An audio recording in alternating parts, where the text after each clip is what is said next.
In those hours of the early morning, when the world is low energy, still and silent, the golden rays of morning light begin to creep through that window blind.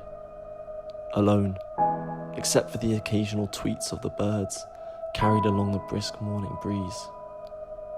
The heartbeat of the world just a hum, before beating eyelids and footsteps draw it into motion, and people get swept along in the daily commotion, that cycle that has been set on repeat. There are moments before all of this though, where the demand for our attention and time is low. Whilst others take time in their sleep to dream, we can work towards those things that we believe in and wish to achieve. Often if we leave it until later in the day, there may be other things that get in our way. Our morning routine can be the route in to a world often unseen. Each morning our minds like blank pages, we choose what is written on them. Is it the pen of creation or distraction? Are the lines fluid or frantic? Are our thoughts based on the exploration of the internal or the disruption by those that are external?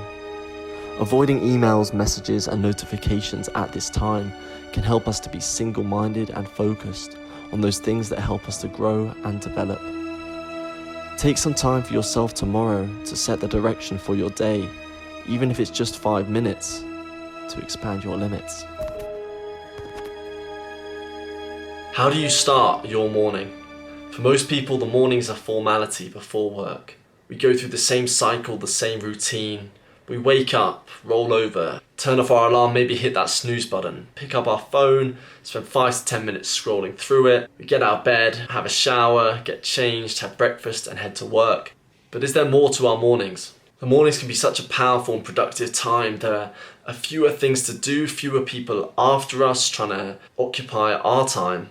And yes, if you're a parent, a carer, maybe you run an international business, the mornings might be a stressful time for you and busy as well, and that time for yourself might not be as easy to find. But for the most part, the morning is where we are less needed, less wanted, and we can make that time our time, which in today's society feels like a really rare thing because everything is competing for our attention and to get us focused on it rather than ourselves and what is important to us. And we can set out what we want to achieve each day and with good intentions, but so often if we don't get it done early on, there'll be other things from work life to meeting other people in the afternoon, evening, there may be other sports that you do, whatever it is. What you wanted to achieve, what you wanted to get done in the morning may not be able to happen later in the day. And that's why prioritizing what you want to get done and doing it in the morning can be so powerful. In the morning, we are more able to guarantee that this work will get done, that these things of personal growth, personal development that we want to do can be done and get achieved and help us. Whether that's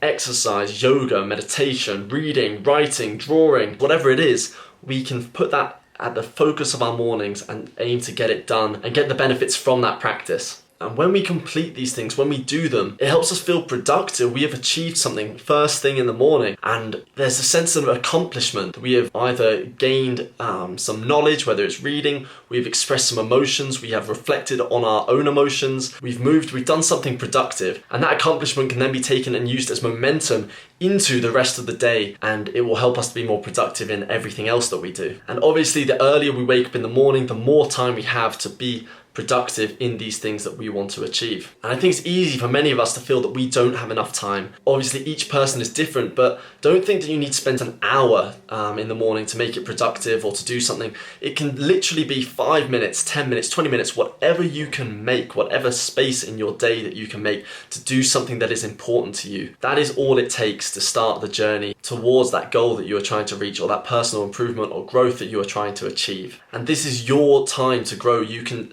section out and make sure that you recognize that it is important that we have time to ourselves. It is important for us to prioritize ourselves at times because it's sometimes so difficult to do on a day-to-day basis, but it is so important to cultivate these habits in the morning that can help us to feel better about ourselves. So one thing I found, and maybe you found this similar, is that in the morning I'm like a blank slate. The emotions, the ties to daily life aren't necessarily there yet. And from that position we can choose where our energy is placed. If we look at texts, emails, messages, we are committing energy and our emotions to those things.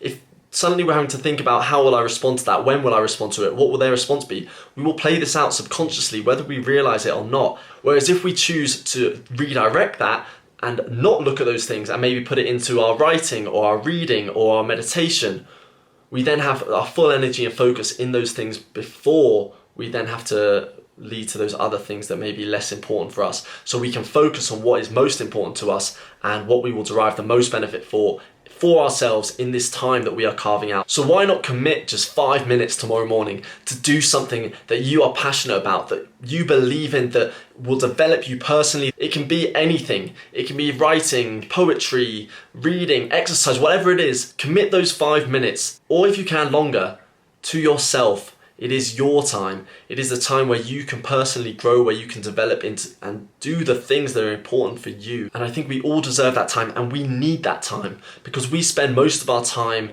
with ourselves. We speak mostly to ourselves. The voice we hear the most is our own. And we need to be committing time to focus on ourselves, look after ourselves, and explore the things that we love. So let me know in the comments what you're going to commit those 5 minutes to.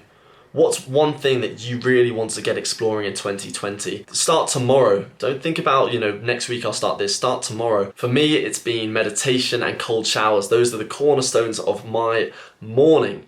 They're the key pillars, and I've managed to carve out an hour every morning, so I wake up an hour earlier so that I can get an hour's meditation, then have my cold shower, and then have breakfast and head to work. Like I said, it will be different times for different people, but those things have been so beneficial for my growth and connecting more to myself, but also making that time for myself and letting me know that these things are important to me and that they do have a priority and a space in my day-to-day routine. One thing I did find when doing meditation challenges is that if I left them to the evening, suddenly I was piled up with other things that I wanted to do, and I was having to cut into my sleep to get the meditation in, which is something you don't want to do. That's why I think the morning is so powerful. And now if I was to choose a time to meditate, if I was to choose a time to do my cold showers, my writing, all this sort of thing, I would choose the morning hours because I can more likely guarantee that I will get it done. I hope you've enjoyed this video on morning routines. If you like morning routines, if you like this video, hit that like button and let me know what's one morning routine that you want to implement in your life.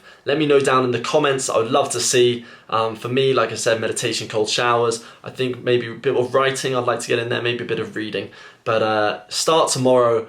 Don't procrastinate, don't delay, and just commit to doing something that you are passionate about and that you love. If you want to follow more of the Living with Intention series, hit that subscribe button. I would love to see you here. And I think we all can try and be more intentional with different parts of our lives, and this is one that I am working on, and maybe you want to too. Thank you for being here. I hope you have an amazing week, and I'll see you in the next video. Also, check out my Instagram. I share a lot of stuff about intentionality, sustainability, low impact living over on that side. So if you're looking for more frequent updates and different form of media, go check that out. But thank you for being here, and I'll see you next week. Bye.